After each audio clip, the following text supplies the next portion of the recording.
What's going on, good people? It's Will, your friendly neighborhood range therapist, and today I'm doing a 30,000 round update on the Glock performance trigger. All right, so if you're not familiar, a little over a year ago, Glock released a drop-in trigger that they called the Glock performance trigger. So basically it's just a drop-in part that replaces your trigger shoe, the trigger bar, the housing. It comes with a connector, but it's a Glock part as well. You just swap that out for whatever you're currently running. So what's the difference between the Glock performance trigger and the OEM trigger that comes in your standard average Glock? So in my opinion, the break is much more crisp. So once you get onto the wall and the striker gets released, that action is a lot more crisp than it is in and out of a box Glock. So your average Glock out of the box is going to break somewhere around 5.5 pounds, plus or minus maybe a half or a quarter, depending on how the parts match up. So my performance trigger out of the box was 3.5 pounds, but that comes with a dot connector. So if you're not familiar, the standard connector will have your Glock breaking at about 5.5 pounds.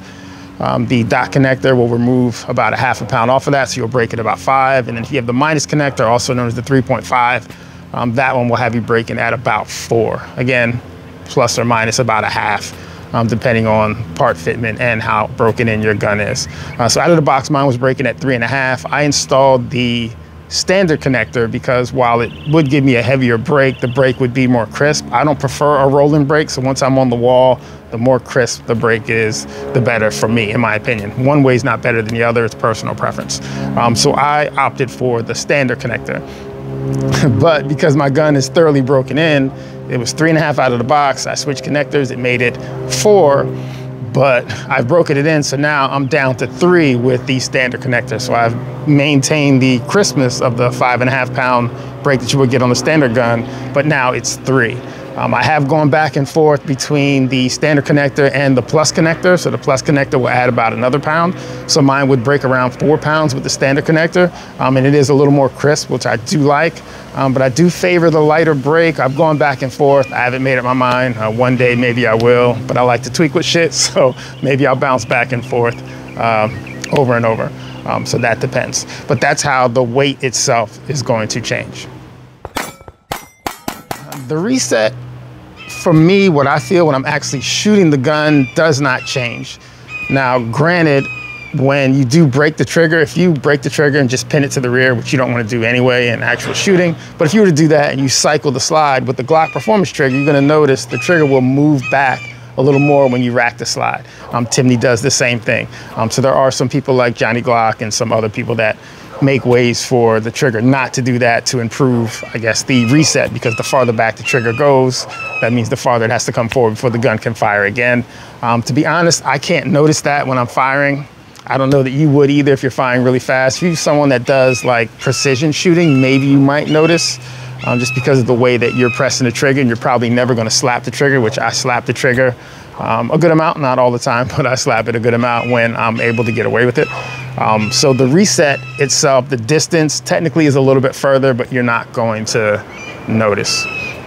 The feel of the reset, one of the issues I had with the Timney was that the reset was really mushy and I was getting trigger freeze because I felt like I was outrunning the gun. So that's why I didn't like my Timney. It's never been back in my gun. The Glock performance trigger maintains the strength or the push of the standard Glock OEM trigger, where it actually forces your finger forward. So you're probably not going to be feeling like you're getting a lot of trigger freeze unless you're just not moving your finger forward enough on the trigger face, or just not bringing your finger off the trigger, whichever technique that you prefer. So on mine, I did put an Apex trigger shoe on it. It's a couple of reasons for that. One is with the OEM Glock performance trigger shoe, if you didn't place your finger perfectly on the trigger face, it would stick. So the dingus, right? So the trigger safety would not disengage, and then the trigger wouldn't press. So that's no good. So I swapped that out for an Apex shoe.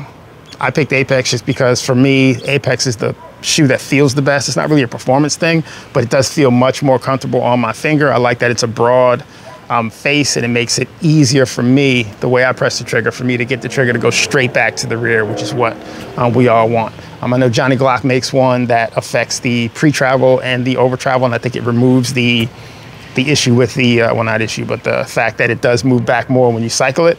If you like the more narrow shoe, then that might be an option for you, but I swapped it, and as soon as I did that, that problem was gone. So price-wise, I've seen them between $89 and $99, which really isn't bad considering you get the bar, the shoe, connector, and a trigger housing, and it's just a drop-in part. So from what I felt with like PDPs and Canics, when you put the performance trigger in the gun, the trigger is more in line with those because it does pre-cock the striker, right? All the internal safeties still work. It's a Glock part, so your drop safety and everything else is still gonna work. The gun can't fire unless you actually press the trigger. But pre-cocking the striker does a couple of things. One, it's going to improve the way the trigger feels, but two, the striker spring no longer is a factor in the trigger press. So what do I mean by that? In the past, if you want to lighten your trigger press on a Glock, one of the ways you could do it was to go lighter on your striker spring.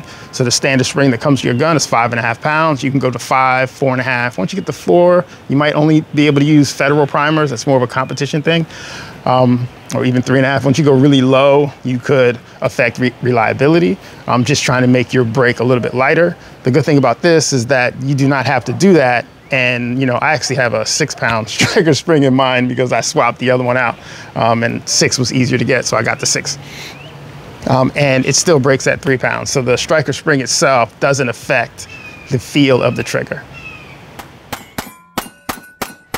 And then last but not least, reliability, no shocker. It's been 100% reliable. The only thing I could say that it's been as far as being unreliable was the issue that I explained about the trigger shoe with it hanging up if you don't place your finger perfectly on it.